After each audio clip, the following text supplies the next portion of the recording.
So guys, may recommend ako sa inyo if you're the type of person who love putting eggusal or doing eggusal under your eye like this. Kasi yung eggusal daw is nakakabata talaga sa tingnan. So, hindi ka na lang nagpuyat para magkaroon ka na natural eggusal. Charis.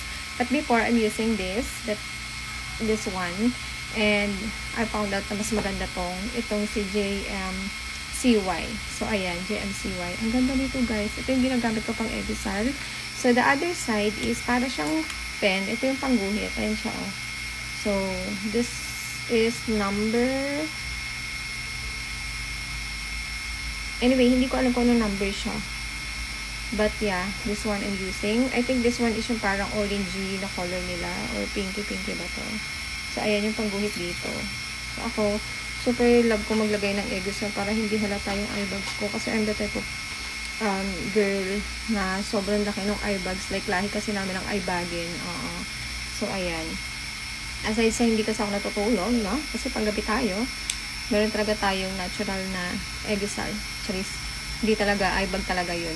And then the other side, this one is to yung pang-highlight. So, ayan. Pakita ko sa inyo, guys. I don't know kung anong number to but this one is parang pinky pala. Hindi pala orangey. Ayan, parang siyang pinky color. Ayan, oh.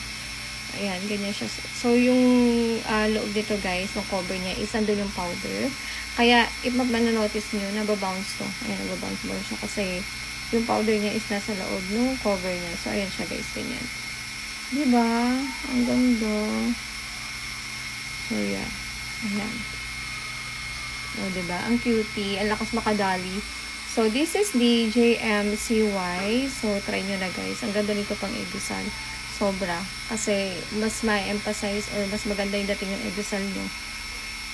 Ayan. So,